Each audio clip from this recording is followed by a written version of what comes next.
Hi there, welcome. Well, today we're launching from, me, I'm launching from Red Bridge. Okay, let's try that again. Hi there, welcome. Cammie here. Today I'm launching from Red Bridge. And with summer right around the corner, I wanted to do a video about this section. I solo kayak a lot on the river.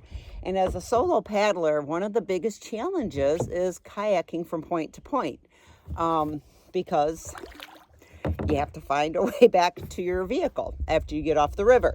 Now, I'm lucky enough that this river is only about, a lot of it's only about a 30-minute drive for me, many of the sections that I like to paddle. So I can launch and then my husband can come and scoop me up at the end of my paddle and take me back. Really simple, but that's not the case for most people. So I wanted to do a segment that is to give you a good suggestion for an out and back paddle when you're solo kayaking. And this section is the backwaters, goes into the backwaters of Tippy Dam. So there's not much current. So it's easy to paddle out and paddle back upstream because, like I said, there isn't much of a current. And I've paddled out here when there's been huge winds, whitecaps actually, on parts of it, and I still have been able to paddle back to my car. So I'm going to give you a preview of what this section is like. So it's going to be, I think it's about a 5-mile paddle to Tippy Dam from Red Bridge, between 5 and 6. And then I'll turn around and come back, and I'll probably give you a grand tour of everything because there's a couple of islands out there that I can paddle around. The Pine River actually feeds into the Manistee River up here before you get to Tippy Dam. So that's awesome.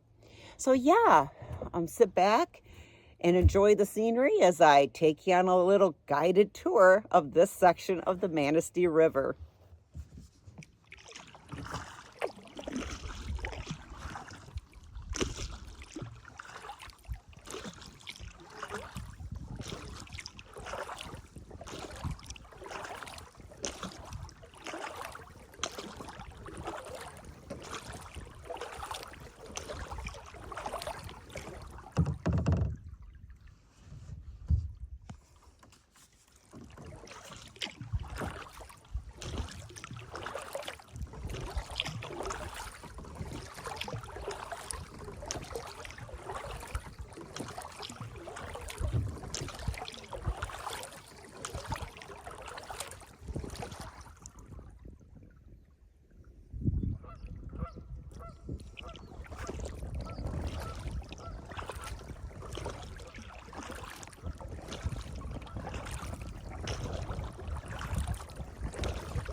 This first part that you'll paddle through is very shallow, and I have gotten bottomed out paddling through here in a fully loaded boat, or during the heat of the summer, during really times when the water's really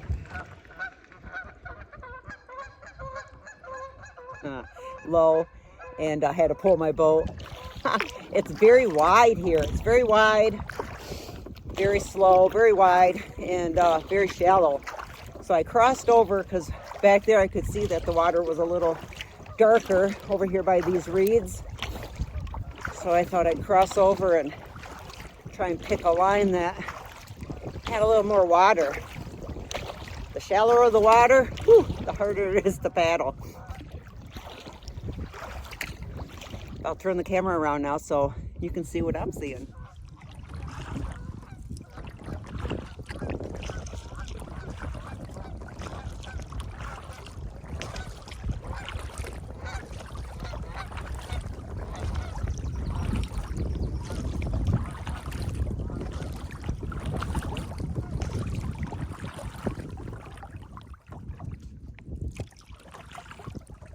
I'll turn the camera around. One thing that I was really excited about coming out, I love spring. Oh my gosh, spring is like one of my favorite. Ooh, I just love it. And what I love is when, you know, being out and seeing the hills and everything, you can just watch the woods develop, the green, the little tiny buds, and then they get greener, and the hills become greener and greener as the spring progresses. And right now, I can just see hints of the green, not as much as I was hoping I would, but when I turn the camera around, and this is a spectacular view in the fall, and I'm sure I have a video out there for a fall color tour out here, but here, let me turn the camera around. Look at those hills in the distance.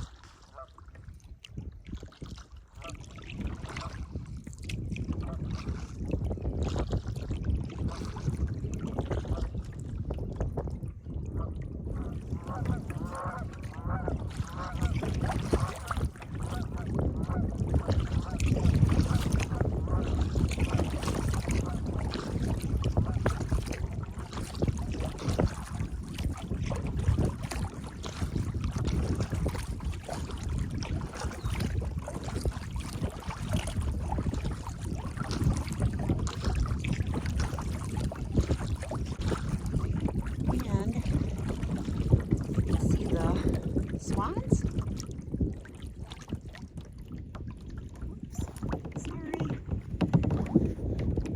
There they are.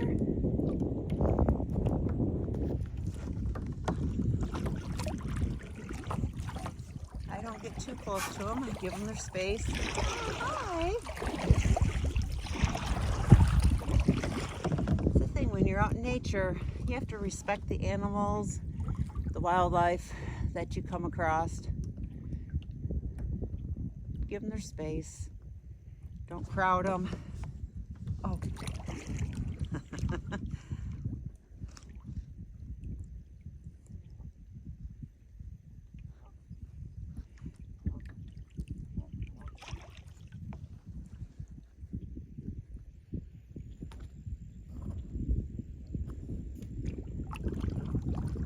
Trying to get them.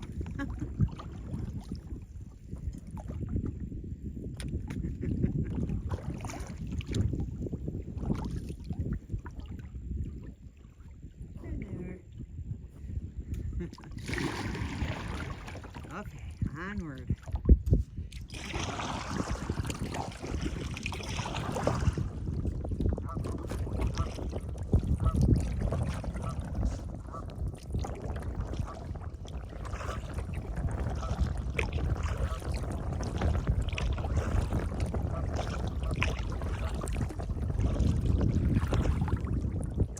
Here we are coming up to this little island.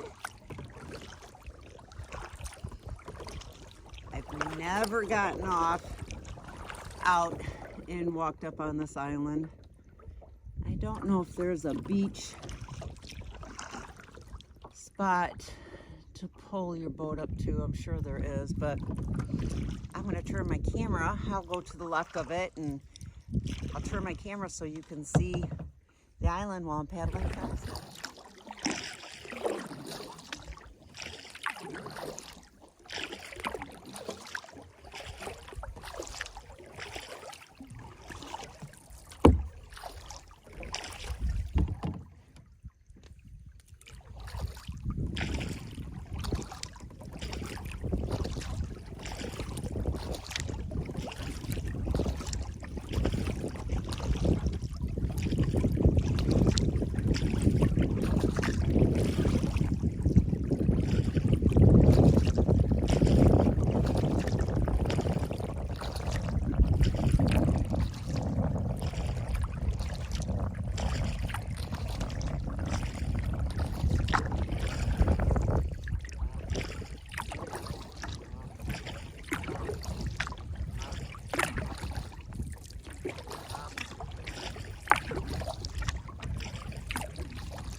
I see people camped here often in the summertime.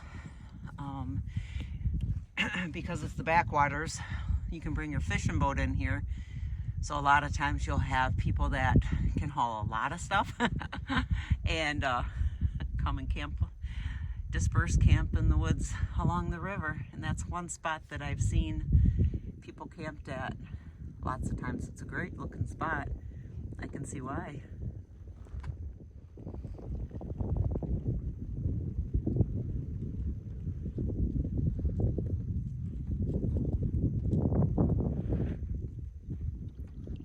I'm going to show you a 360 of my view right now.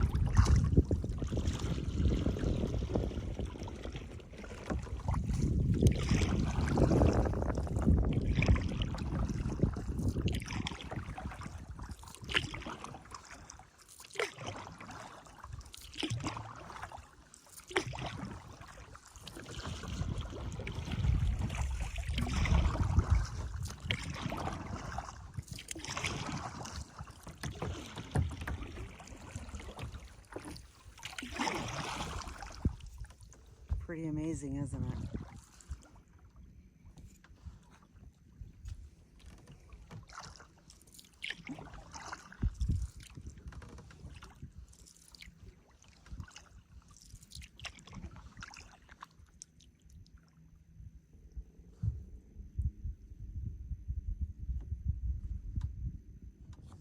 Okay, what you're seeing ahead of us right now is Government Island. It's quite large, and I am going to get out and show you around that a little bit.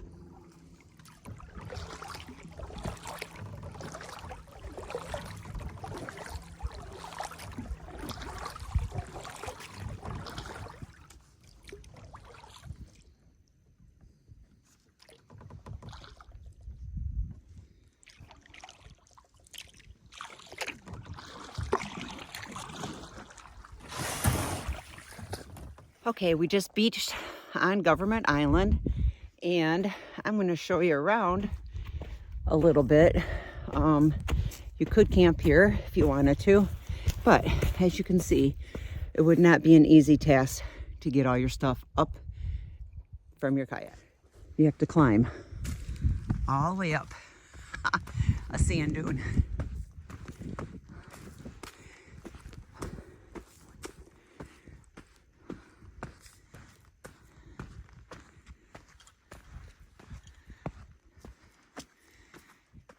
I don't think I would want to make too many trips with my gear up this.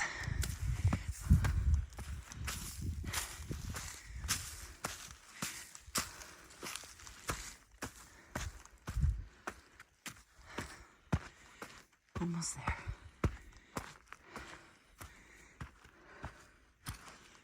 Oh.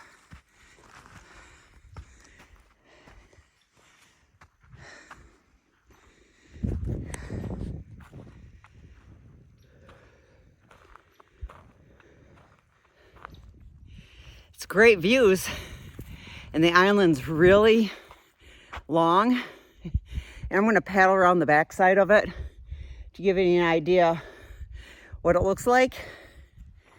Oh man, I might pull all my stuff up here for this.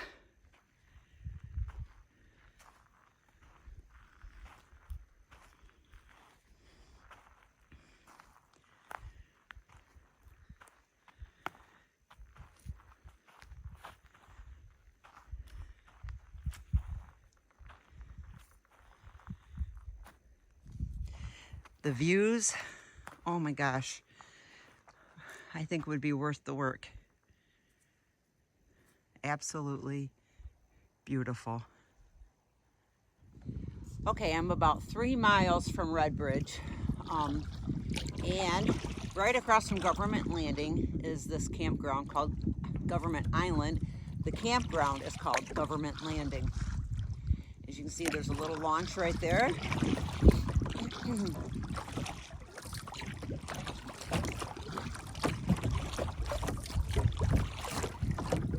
The campsites have picnic tables, fire rings, and if you can see up the stairway, you can see up there, there is a outhouse right off the nose of my kayak, so should be looking right at it. So that's nice. Nice little campground. I don't think it's very big. How many sites it offers. Well, I guess I'll just get up there, take a peek, and show you around.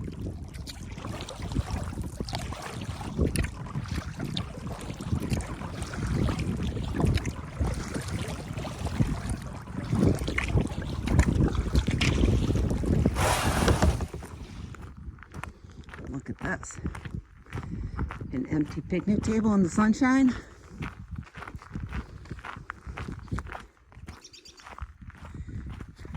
Fire pit. And looks like a great place to sit and have a cup of coffee.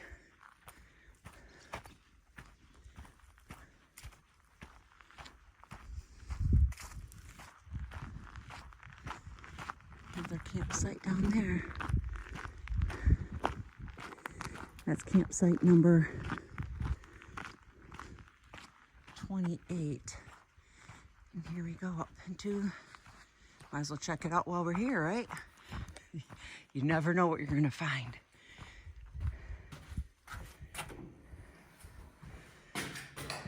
Oh, the typical outhouse. But it's stocked and it's clean. That's a good thing. Yeah. Government Landing is the name of this campsite. Or campground, I should say. Right on the Manistee Backwaters of Tippy. So I just met a camper here. He says he's camped here almost every year his whole life. So I just asked him about the reservation situation. And what did you tell me? It's Memorial Day weekend, that Saturday. It's when the reservations start, and it goes till it closes for the season. Which is like, I think, September. And you said October. You said that they were reserved out like 2 years or something? 3 years. 3 years. There might be a couple sites that open up, but it's tough to get on here anymore. I bet. And opening day of trout season is this weekend. Yes. So it's going to be busy, which is why I decided to kayak. Yes. Another reason I decided to kayak the backwaters today before trout season opens. So yeah, this is a beautiful camp spot this guy's got. Usually I see a different camper here. Maybe they're the ones that take the reservations every year. But how many campsites are here? There's 3. Oh, no wonder. Only 3. So as you saw on Government Island, that's a boat-in only.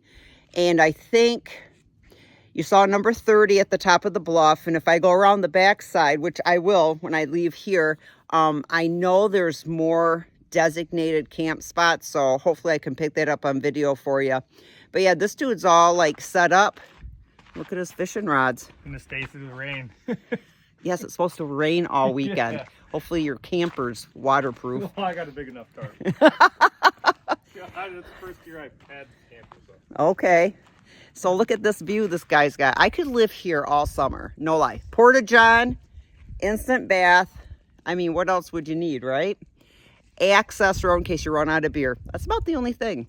Yeah. So look at beautiful day, beautiful campsite. But take note, hard to get into. Nice young fella out fishing. This boy's coming to join him tonight. They should have a nice night tonight and tomorrow, and then the rain moves in for the weekend. So a couple of factors went into choosing to kayak out here today. Not only because I wanted to see the new green growth in the hills with the trees, but one, there's barely any wind today. And I think it's 4 miles an hour, and it's been super windy here the last couple of weeks. So when you go to paddle the backwaters, you really don't want to do it on a really windy day, especially if the wind is not in your favor. So today it wouldn't matter which way the wind was going because I'm doing an out and back. So today the wind's like not even a factor. Like I said, it's only 4. Beautiful blue skies. I think it's 57 degrees out right now. Great paddling weather. The water's nice and calm. And the other reason is because trout season opens this weekend. And after trout season opens, the backwaters become very popular for fishing. And so when you're out here, it's not as peaceful paddling because there's a lot of fishing boats out, which is a lot just people out enjoying the sport of fishing. And this is a great area for it. So peaceful today. Yeah, that Government Island, I've always wanted to camp over there and I just haven't. Yeah, that's a big dune to climb though, to carry all your stuff up just for one night. But I'm gonna paddle the back end. I can see it from here and it's really low on the back side of it. So I'll paddle by that and hopefully capture some video for you so you can see that. But again, you're hard pressed to find an open spot on that island, especially the backside, because people go in with their fishing boats and can carry a lot of stuff in and set up camp. So yeah, first come, first serve. So it's hard to find an open spot during the summertime. In these really popular places. But I'm gonna just enjoy my coffee and the views, charge my phone up, absorb some sun rays. Hope you've enjoyed the scenery that I've captured so far. And I'll be getting to Tippy, I think, Tippy Dam in another 2.5 miles. But I have one more pit stop to make to show you before I get there, so stay tuned. And off we go. Some more river time. Okay, you can see how the island way up there high and it comes right down level to the river. And right there's a bank. I'm gonna paddle up closer so I can get you a better view of what it's like. Okay. Campsite number 29. There we go. Oh wow, look at that. Someone made benches. I'm telling you, this is a really popular place to camp. A lot of people in fishing boats come, and I've seen whole families camped here and just having a grand old time. I'm coming up to the bank. And as you can see through the woods up there, that's where you can see where it climbs up to the bank, but nice area for camping.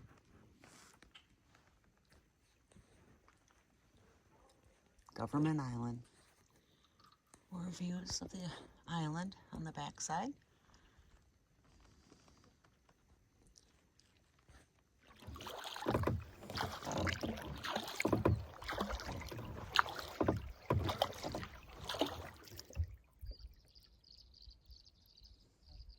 It's just so peaceful out here.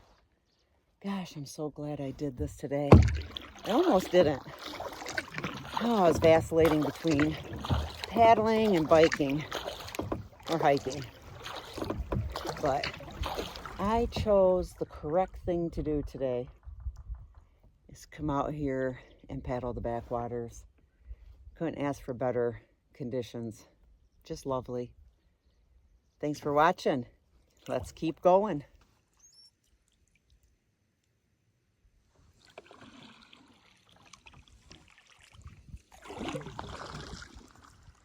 There's another little island, but it's posted no camping, but you could still stop, take a break, and enjoy a little rest break right here.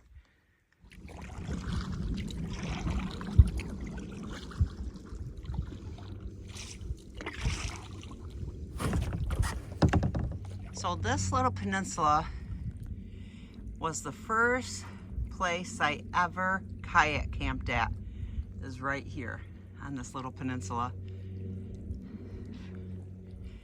It changed my life. I came out with a friend who was very experienced with paddling and kayak camping and dispersed camping.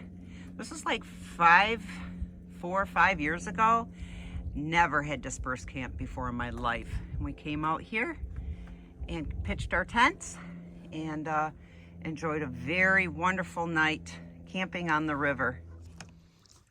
There's another camp area. You can see number 31.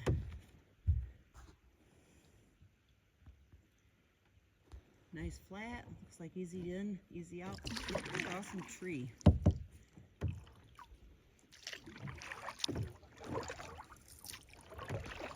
Here we go. Now we're really entering the the real backwaters of Tippy. See how open it is? You can see up in the distance to the left, pontoon boat up there. Look how open it is. Beautiful, beautiful. So when you get to this, we're almost to Tippy Dam. You'll see that it looks like you could go to the left or to the right.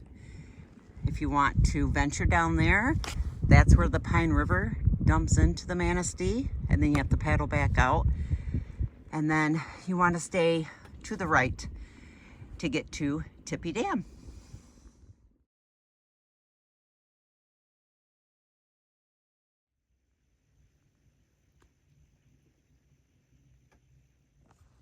And there's Tippy Dam.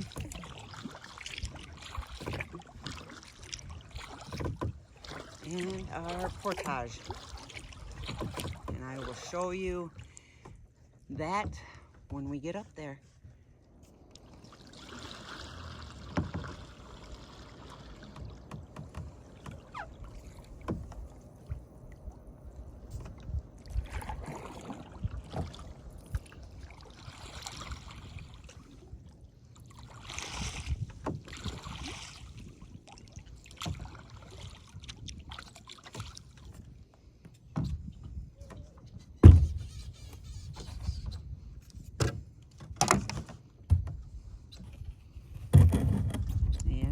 Okay, so I pulled my boat out of the way from the boat launch, and I'll show you the portage that you have to do at Tippy Dam.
This area is extremely popular when the salmon start running.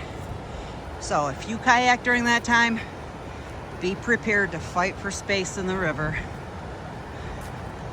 Past Tippy, at Tippy, and beyond.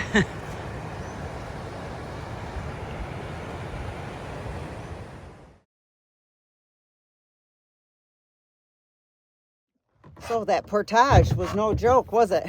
I was going to put it on fast play for you, but I thought, no, I want them to see. I walked fast. I kept my GPS going, my app going that I use to track my distance, and it was just over 0.3 miles to get that portage. And you go up that ramp, and you saw anyway. So yeah, just keep that in mind if you're through paddling over Tippy. When me and my friends through paddled the Manistee a couple years ago, when we got there, we didn't have hand carts with us. If we did, it would have been so much easier.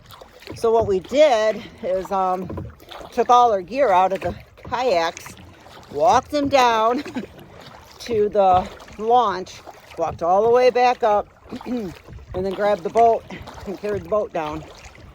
Oh, that was long. If I remember right, it was hot that day too. Woo.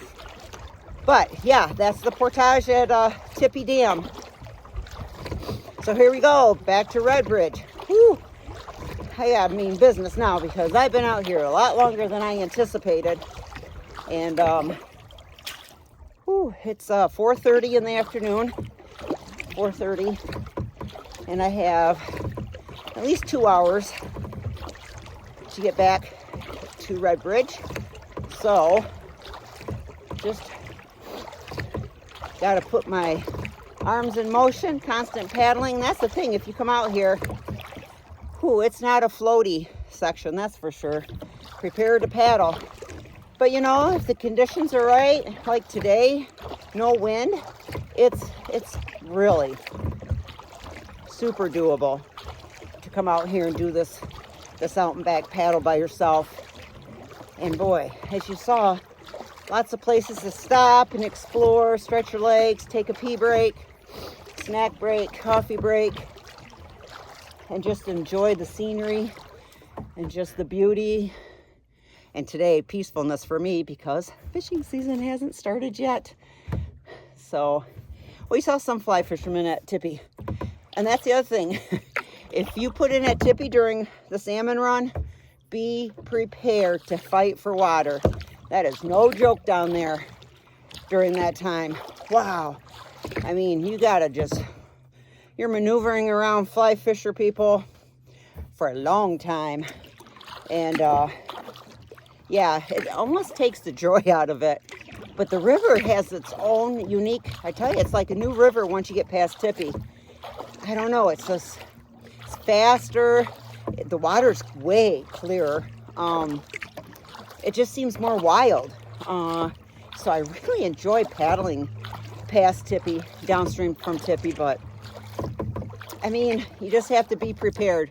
You're gonna have fly fishing people a lot. Fishing boats, you know, are abundant in that section too. So, you know, just be prepared that it's not going to be just a nice peaceful paddle on the river, that you're going to have, you know, to share the river with a lot of different people. But yeah, it's a great piece of river to paddle, that's for sure. But I'm going to get stroking here, and I'll check in when I get to Red Bridge. So I'm an hour back so far, and I realized when I was at Tippy that I left my snacks in the car. Whew. I'm fading fast. I'm hungry. I'm trying to keep my mind off from it and just paddle. So, yeah, I'll turn the camera on. I'll chat a little bit. The wind's actually like working in my favor, which I don't know, I'm kind of surprised. Oh, there we go, I got a face full of it. but it's been blowing at my backside most of the way, which at the beginning of the day they called for east winds, southeast winds, like at 3, and I am heading east right now, and the wind is at my back, so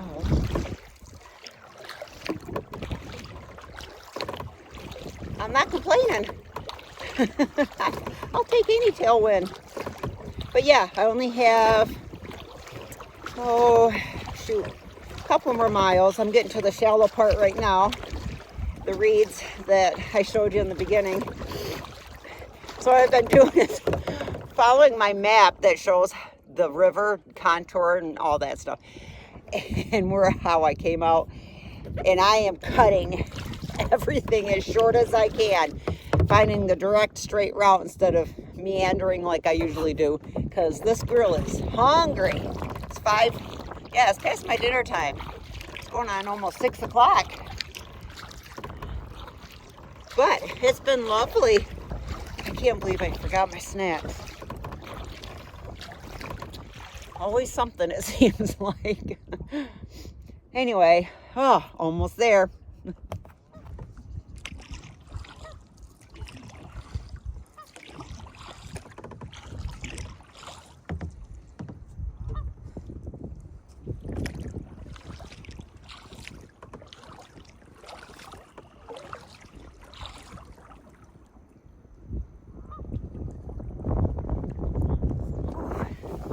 Okay, here I am, the last half mile. There's the head. I just wanted to make an honest woman out of me, that's all. Ooh, I gotta dig deep. This shallow The shallow stuff is hard paddling to begin with, and then up against a little bit of a current and headwind. But it's doable. Just requires a little more effort, that's all. But, I just got around one more bend, and I should see Red Bridge and the launch, and I'll be done. And my little snacky's waiting for me in the car, and it's going to taste so good.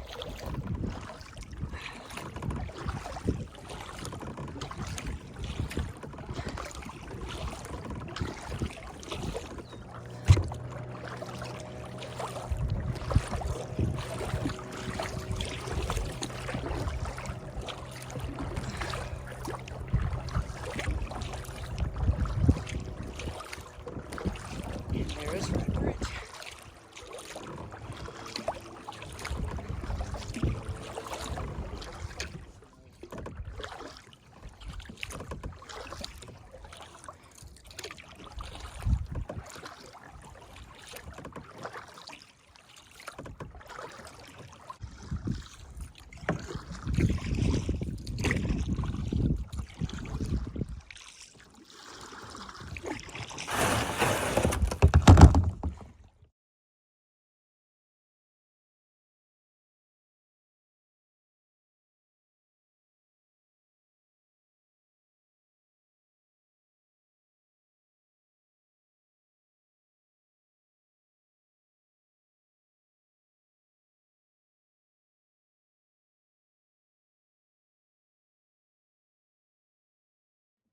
Okay, did it.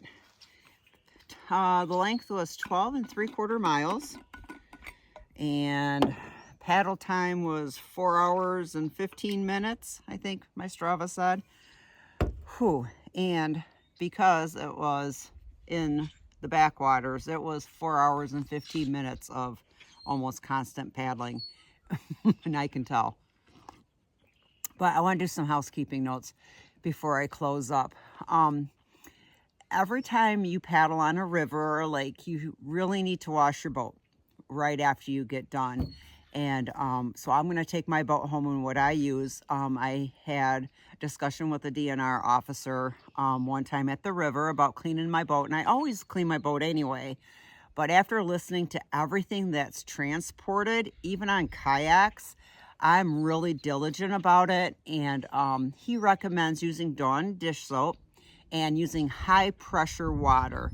And when you clean your boat, scrub it really good, and then get under all the bungee cords and all the nooks and crannies.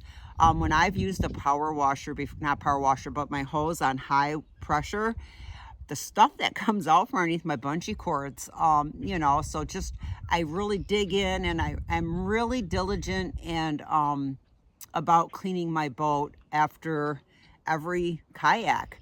And he said that if you can't clean it, if you leave it out in the sun, it takes about 5 days to make sure all that stuff is killed that attaches to your kayak, and you can't see it.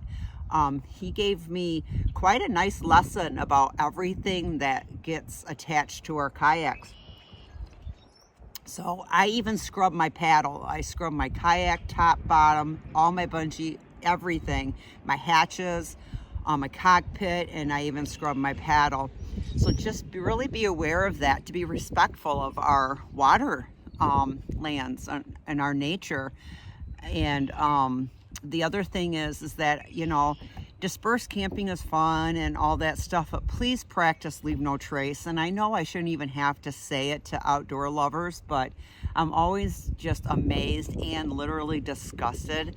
So many times I go out in the wild and I come across just trash. I mean, if you can pack it in, you can pack it out. Okay, that's just laziness and just raw disrespect for nature. So practice leave no trace always, and clean your boats after every paddle, and get out and enjoy the outdoors. And remember to rise up, reach, and reconnect.